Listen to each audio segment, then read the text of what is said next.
When you're young and you're in your early 20s, you've got so many opportunities and so many options. And I know the thinking and the conditioning is to go and get a job. And you can go and get a job. But it's also an amazing time of your life without risk. So if you look at that, communication, relationship building, not being shy to ask for business, especially with people who know, like, and trust you. I was about 27 years old and I was about to go on stage. And this gentleman was standing next to me and he just looked down at my shoes. And he looked at me and he said, "Don't you think you should have polished your shoes before you..." Hey everybody, welcome to another episode of the Thoughtonomy podcast, where we like to get you to think for yourself in a world that wants to do it for you. And we're sitting here in these amazing studios. It's the Tim Studios in Hillcrest, South Africa. Awesome setup. And I'm here today with a guest. He's an agent of mine, a good friend of mine. And I've had a careful watch over his career over the last few years. Jarryd Jeffery. Welcome, Jarryd. Thank you. Thank you for having me. Nice to have you with you. How's the setup? Amazing. That's very cool. So cool to be in a really super professional setup. And I know we're going to have a great chat today. But as usual, no script. We're going to talk real estate. So if anyone listening, don't turn off right now. I think you'll be really, really surprised at how real estate and the skill sets that are learned in real estate can be applied to any business. So it's going to be a business discussion. But with me, you know, it's never all about just the happy times and the good times. I'm going to take Jarryd back to the most difficult times and some of the most difficult times of his career. But before we do that, maybe, Jarryd, just give us a quick snapshot of where you are now, the type of sales numbers that you do. We're not asking you to brag. This is the real stuff, right? Tell us a little bit about Jarryd Jeffery. So currently, I average north of 55 million in sales a year, coming off a very almost synthetic market where the interest rates were at an all-time low. That figure doubled in 2022, 2021. Outside of that, have consistently done north of 40 million for the last 3 or 4 years. I've been in real estate for 9 years now. February 15, 2025 will be my 10th year. Amazing. Quite close to the REMAX convention, interestingly enough. But it hasn't always been like that. I found it took 4 years, I'd say conservatively, for real estate to become a career. Before it was just sporadic, but there's also at the beginning less guidance, less coaching. That was one of the things I invested in 2019. There was a big shift that happened personally. Let's start there, because that's a good point to start. We were talking off air about the fact that you are how old now? 31. You're 31 and you're going into your 10th year in real estate. So fast track back 10 years, you're a 22-year-old.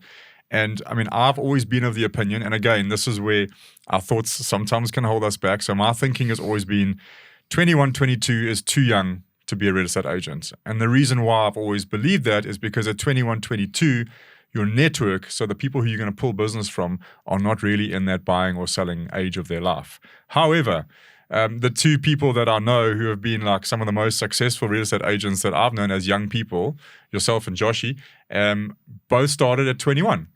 What was it like as a 22-year-old getting into real estate? And in this conversation, let's talk to people out there who are thinking about getting into real estate as a choice, not as I'm falling into it because I've got nothing else to do. That might have been why you got into it.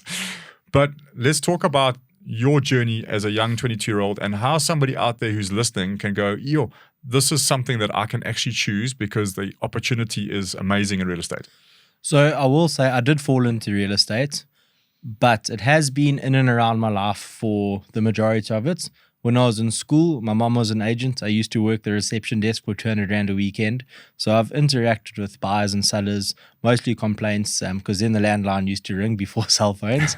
And then after that, in school holidays, I used to sit the odd show house. And before that, when I was 5 years old, I used to swim at show houses if no one was able to look after me or there wasn't a play date. So as much as I fell into it, I've been around it for the bulk majority of my life. Why I started it was I had just exited a job that wasn't for me. I had no idea what I wanted to do. And the broker owner at the time said, well, you've been around it. Why don't you just try? Looking back now, I probably would have started sooner. I found with the right coaching and the right activities, people don't mind so much your age but they do mind if you contact them back, you sort of speed to lead with the buyer. Feedback is crucial, and at any age, at any point in your life, you're able to communicate. How you communicate is learned, and it gets easier over time with repetition and practice. But starting out, real estate, there's two things to it. There's no ceiling. If I look at what the leaders throughout the country in terms of real estate sales, volume, etc., earn, it is hard to compete even as a high salary job that then allows you to schedule your life, holidays, family time, etc. Of course, as it becomes a career, like anything, there's time constraints, but going into it, real estate is the one career that does not care who you are or where you are from, and it doesn't mean that you can't be a success. That's a great way to look at it. And I mean, that clears out all the limiting beliefs and the thinking that goes around age and real estate. And I mean, or if I go back in my career, I started selling franchises at the age of 26, 27. And I'll never forget the very first time I was introduced to a franchisee. This lady literally looked me up and down. And her first words, not even hello, was, "How old are you?" And like turned her nose up. Did you ever get that in the beginning? I mean, was that ever a challenge where you felt that people were judging you on your age rather than your ability? To be honest, not really. I think it comes more from within, where you have this preconceived notion that somebody's going to say to you or think that you're too young, you're inexperienced. But like anything, you sort of fake it till you make it. Yeah. I will say, act as if you belong. I hate saying fake it till you make it. Fair enough. Everyone says it, but it's more like act as if you belong. Yes. You know, just put yourself in that position where you're confident, you know what you're doing, and act as if you belong in the presence of whoever you're with. I will say this. Nobody wants somebody to fail. And if they do, it's very rare. So when you're walking through a property with someone, fortunately, a lounge is a lounge, a bedroom's a bedroom. It's very hard to get that mixed up. As you gain experience, you know more about the area. For me, I've lived in the area I've worked in since I returned to Westville in 2008 when I went to Westville Boys. So even though I didn't have real estate experience, I know what the area's like. I know the roads. I know that my friends lived there for however many years, etc. But outside of that, the minute you're working with someone you might know or who knows you, there's a level of tolerance, especially starting out. People understand that you're new to it, and everybody's willing to give you a chance. Yeah. So I found. But you don't want to you just want to put yourself in a position where nobody uses your age against you. So 100%. I remember I was given that advice when I was 26, 27. And one of the things that I was always told is, as a young person, dress up. Yes. So like a lot of people always say to me now, like I'll always wear a jacket to work, specifically during winter. A lot of my entrepreneurs organization functions that I used to attend, I always noticed I was always the smartest dressed there. It's just become natural to me, but it comes from that time. Yes. And I think it was my dad or one of the senior execs that came out from Remax International once. No, it was him. It was a senior executive that came out from Remax International, and we were doing a convention up at Sandton. And I was about 27 years old, and I was about to go on stage. And this gentleman was standing next to me, and he just looked down at my shoes, and he looked at me, and he said, "Don't you think you should have polished your shoes before you?" So like little things like that. People are always looking for something to point out a criticism or a fault. And if you're young, they can use it against you. So I was always given that advice. When you're young in an environment around adults, dress up, dress smart. And I've carried that with me all along. And you know what I'm like with dress code in the office. But I'm very, very happy to hear you say that if you could do it again, you'd go back and do it earlier. What are some of the skills that you've learned from real estate that you could probably apply to other businesses? Without a doubt, relationship management or building relationships, utilizing your network. Again, everybody wants to work with somebody they know, and everybody wants to see everybody succeed. 100%. You see that on social media. If you post a win, nobody is ever commenting to say that, really don't like them. I'd say it behind the scenes, but definitely not in the comments. So if you look at that, communication, relationship building, not being shy to ask for business, especially with people who know, like, and trust you. And then outside of that, you can implement, I think, almost anything. There's always a strategy that you can try, particularly in a sales business. And a lot of it is really just communication or talking to what we would call a database outside of just personal And I relationships. think the sales element of real estate, people underestimate it. So a lot of people come into real estate thinking that it's about showing houses. That's what, 10, 15% of the job. Yeah. Okay. The majority of your success in real estate will come from your ability to get stock, to get a seller to say to you, I trust you, I like you, I want you to list my home for sale. And once you have that, that's the power in real estate. So we always say whoever controls the stock controls the market. And there's a sales function to getting the stock. It's prospecting and lead generation. Yeah. And those are the skills that you can apply also to any industry. Yes. Any industry, or most industries, have a sales function. And a sales function requires you as the salesperson to go out and seek business. Yes. And you can't do it with your mouth closed. You can't do it hiding behind a rock. You've got to put yourself out there. So for me, I think that's the biggest thing I coach in alternate industries. It doesn't matter. I've done furniture sales companies. I've done IT companies. And I do the same coaching around lead generation and prospecting. And if you get those skills, I mean, sales is something that people actually shy away from. Yeah. How comfortable are you? You mentioned they're asking for business. What is your style in terms of asking for business, in terms of getting mandates and stock?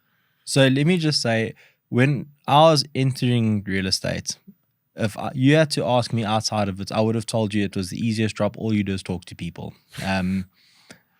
Until you're in it and you realize that there's more than just standing in front of a buyer or seller and explaining a house or talking about an offer.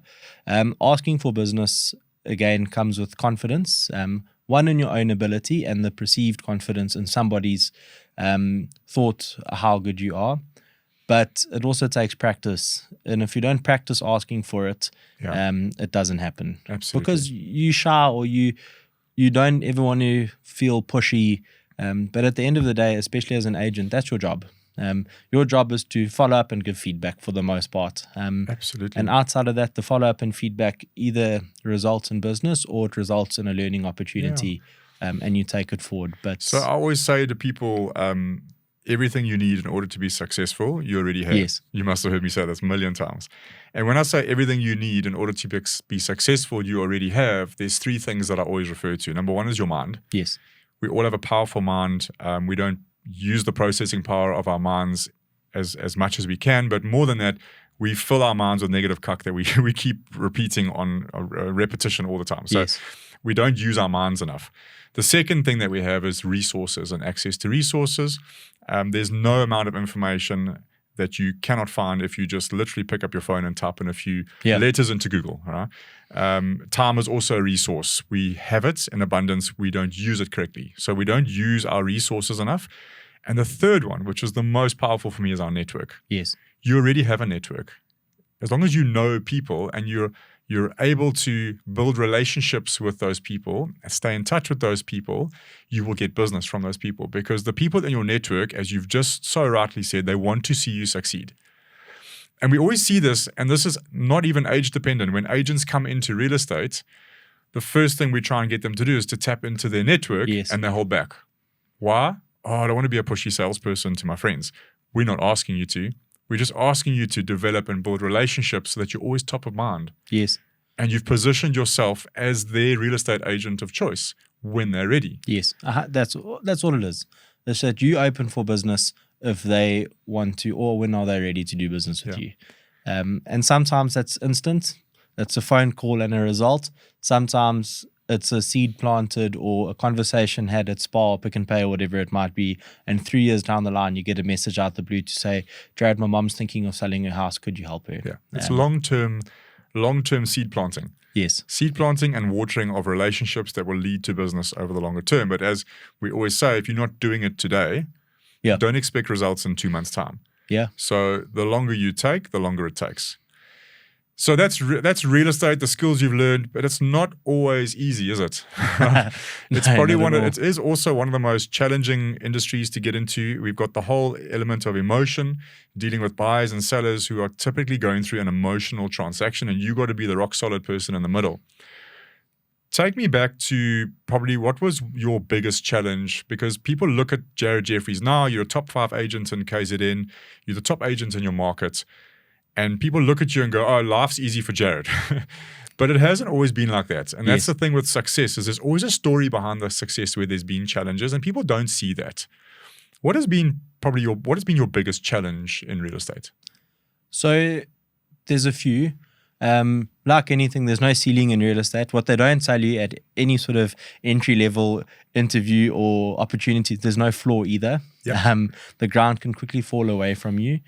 My biggest challenge, I'd say, was it took 4 years to become consistent. My first year, I did one sale in November. It wasn't even my sale, it was my mandate, and another agent sold it. It only registered the following year. My second sale was a deceased estate that took, I think, 1.5 years. So are you saying your first year you earned no money? Effectively. So I will say this, and this is where it goes back to someone starting young. At that stage, I was single. I lived by myself. Yeah. I had very little commitment outside of being able to put food in the fridge and petrol in the car type thing. So what you're saying is at that age you can take a risk. 100%. Yeah. 100%. If I look at it now, wife, 2 kids, very different scenario. But when I look at those, so it was a fight for the first couple years, but it was also, it took more than a year, one, to ask for help or be comfortable asking for help. And once you start doing that, and you start leaning on your support structures, things start to happen. But then sort of about that 4th year, it was the first year I had done just north of 20 million rand in sales. We looked at changing areas or moving areas. And a friend and colleague said to me, you cannot work in the area you don't live in. Yeah. So I changed areas, and I went from having a very good year to 6 months of little to nothing, or no sales, which means no sales means no income. Yeah. And even if you do make a sale, you wait. So that's when our paths really sort of intertwined for the first time. So at that stage, Jarryd wasn't working for my office. He does now. And I remember getting the call from Jarryd. And obviously I knew Jarryd. You see him every year at convention getting amazing awards. And he makes the decision to move from his market to another market, which is about 20 kilometers up the road. Yeah, if that's. But in real estate, for people listening who don't understand, like, I won't employ anyone in my office who doesn't live in the area that we sell. You live in the area, your network's in the area, people know you, they will refer to you. It's very, very difficult to be in another area and try and sell from where you don't live and have a network. Yes. Likewise, if an agent moves from Joburg to Durban, I'm reluctantly going to take them on. Because if you're not in the area and have the network in the area, it's very difficult to get going. So Jarryd takes a successful career and he makes a life decision to move and sell property in another area. And for 6 months, he makes 0 sales. Yeah. Now, can you imagine the impact financially on a young family? I think you only had the one child. Not yet, but we did just get married. Or we were getting married. Okay.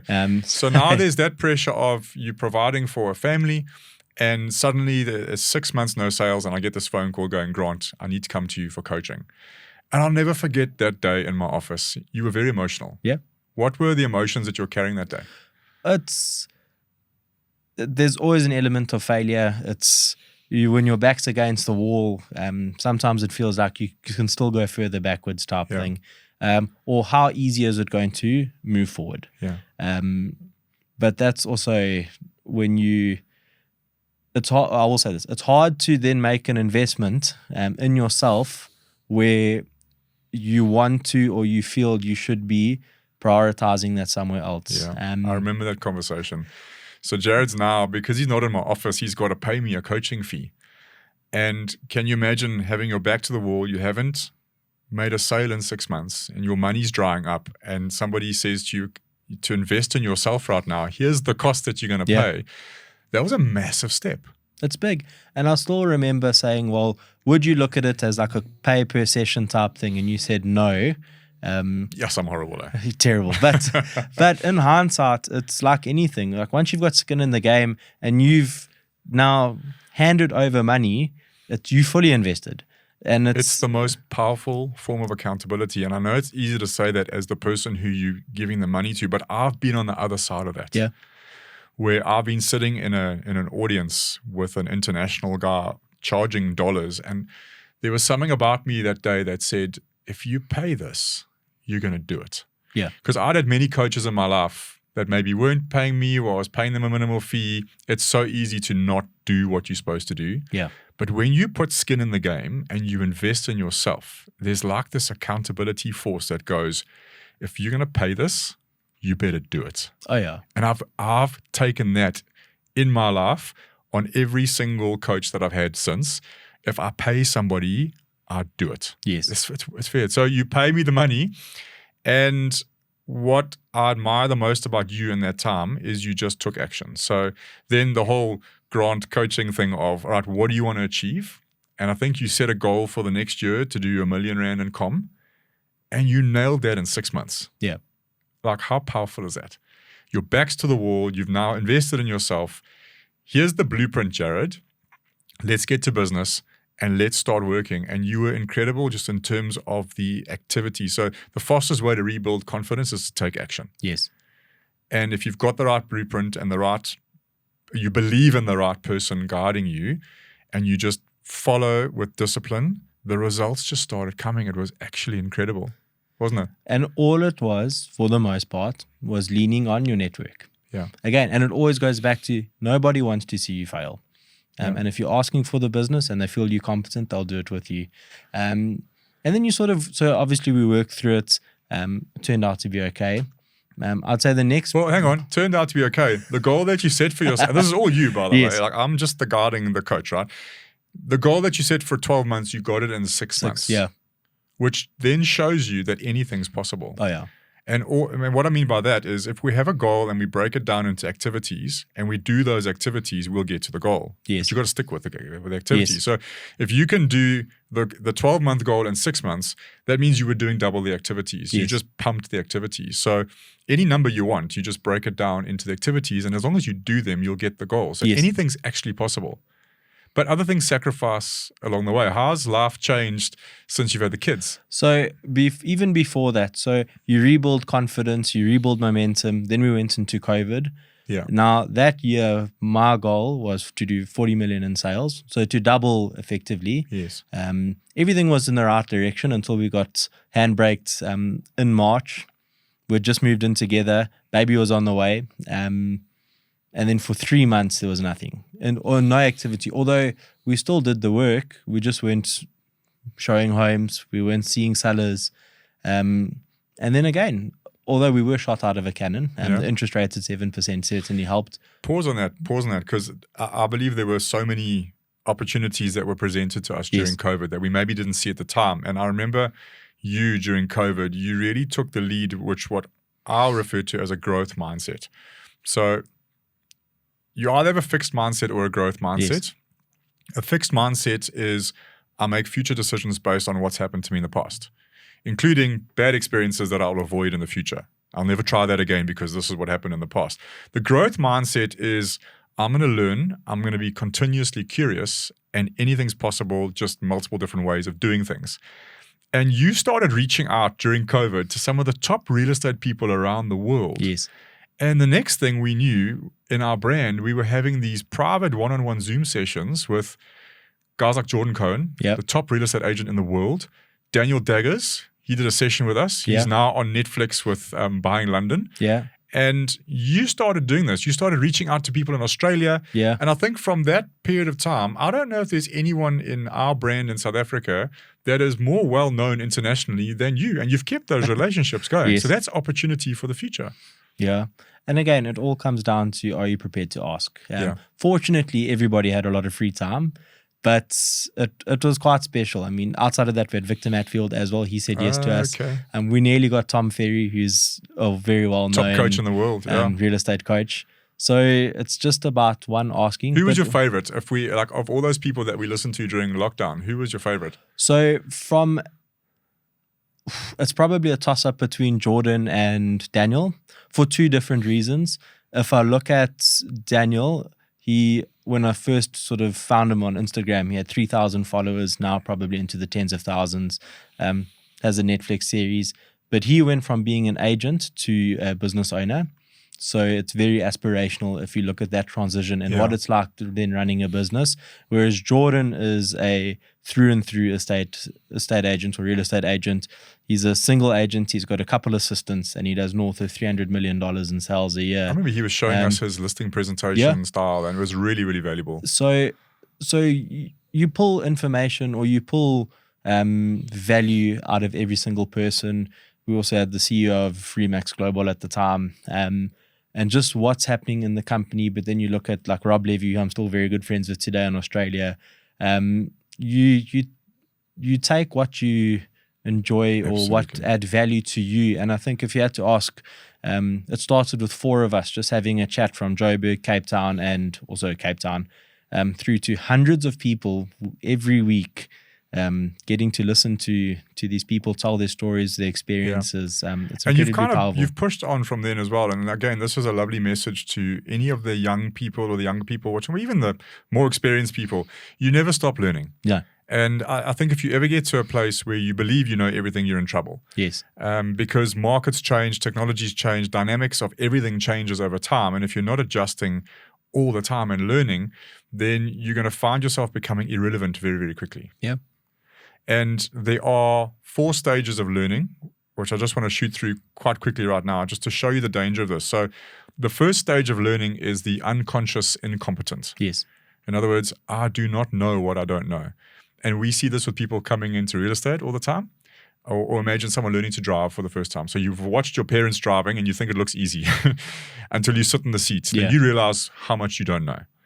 The second phase is the conscious incompetence.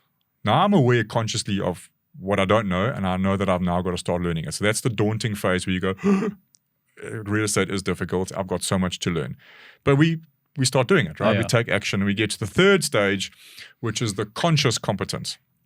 Now I'm consciously aware of what I'm doing and I'm consciously aware of my competence. So I'm driving, but I still know I've got to check my rearview mirror and I've got a process of doing gears if I'm driving a manual, and reverse parking. I've got all my checkpoints.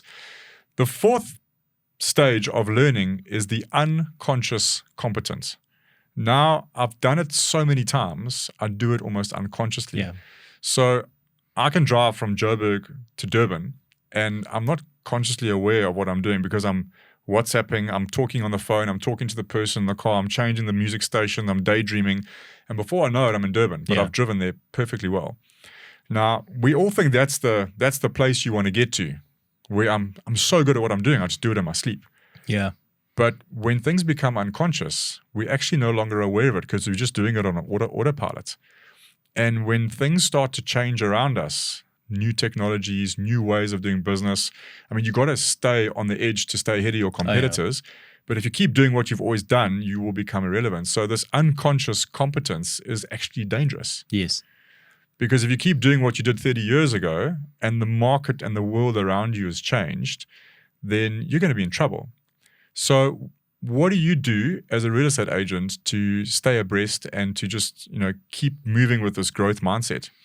So you have to continually learn, push the boundaries, change what you think is working, and you'll see it. But also, real estate is one of the industries where you're not dealing with the same person in any and every single day. So you're always going to be learning. But if you're not, I'd say of the 4 stages, the 2 probably best to be in is when you don't know what you're doing and you're not sure about it, because then you just do. And That's then cool, when you having get the mindset of a beginner.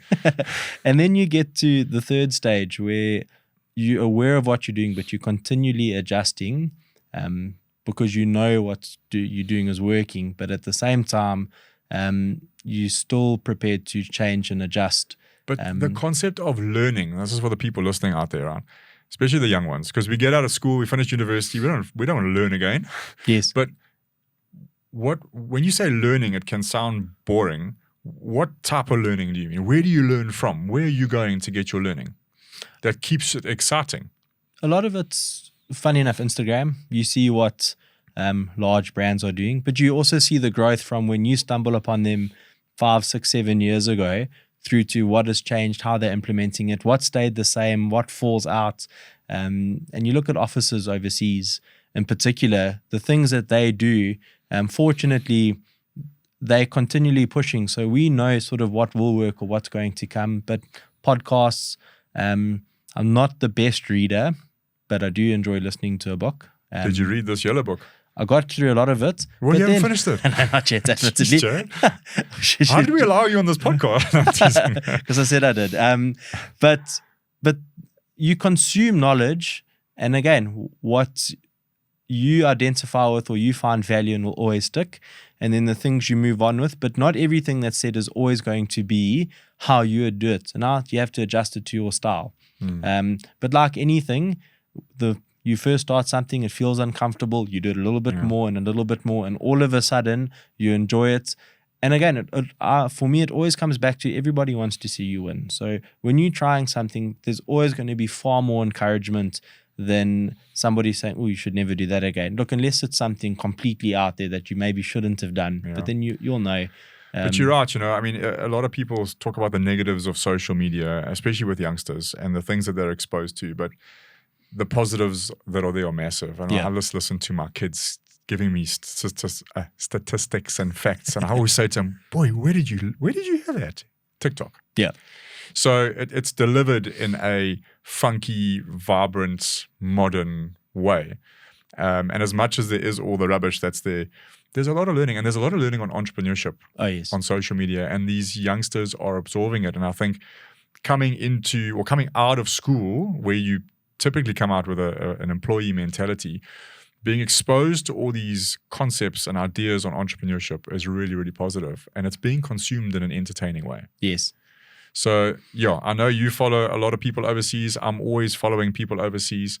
It's a great source of inspiration as well. So I will say now more than ever, because of the power of social media, I think the natural sort of phase of somebody's life or career is you build up to a position of maybe consistency. And as you start hitting abundance, because social media in a lot of aspects has accelerated that, people are far more willing to give back sooner than maybe the traditional sort of career path, where at some point you want to share, because most people want to see people win. So the ability to share and get that message spread far and wide, far quicker, and into my phone, your phone, the next, to be able to consume that knowledge is far more available now than even 10 years ago when I started. When I started real estate, we used to advertise in the magazine. That doesn't exist anymore. Yeah. You used to fight to have your property in the window because that was your reach, whoever walked past. Now you're in control of it on your phone. Now it is all, I can get it to you. And if you don't even follow me, I can still get it to you through an ad type absolutely. thing. And I mean, you kind of set yourself apart. And maybe this is where we finished the conversation with regards to branding. So you've heard me talk a lot about the power of branding. Network's massive, but branding is super powerful. And I remember sitting in a coffee shop once with you, and a friend of mine approached the table and looked at you and said, "Are you the guy that jumps in the pool?" So he didn't know you, but he had seen your social media. So branding's all about who knows you. Yes. And for young people coming into the industry now, this is the one area where they can set themselves apart. Yes. The more experienced agents are struggling with branding and video, whereas the young people coming into real estate are making a massive impact there. And it's something I keep pushing you to do more of as well. Yes. How's that impacted your business? It's immense. It's like you said, it's all about who knows you. The more people that know you, and when you start doing that consistently, more people know you, they like you, and they trust you, because consistency builds trust. Mm-hmm. So they're more likely to work with you, and the more people that want to do that ultimately result in more sales. So if you're not doing it, you have to start. And the challenge is when you get busy, you've got to now reprioritize and prioritize time to do the things, because you'll know, and you see it often, things can consume you, so you stop sometimes doing the activities that you should continue to do. And we've been through it recently where it's important and urgent, and how to prioritize. Awesome. And I'd say listen, branding I is think up this there. has been an amazing chat, and I hope for the people listening out there that they can take the lessons and the learnings and apply it to whatever business you're in. But particularly to the younger people coming out of school, it's hard coming out of school and looking at what jobs are available. It doesn't always have to be a job, but I think the underlying message that I want to leave off this episode is, when you're young and you're in your early 20s, you've got so many opportunities and so many options. And I know the thinking and the conditioning is to go and get a job. And you can go and get a job. But it's also an amazing time of your life without risk You're still staying at home most of the time with your parents. And real estate is an incredible opportunity that if you can get in and start building momentum, as Jarryd said the whole way through this episode, there is no ceiling to what you can earn. Yep. And you will earn way more in a sales business type environment than you will in a job. 100%. So I hope that message has come across. But thank you very, very much.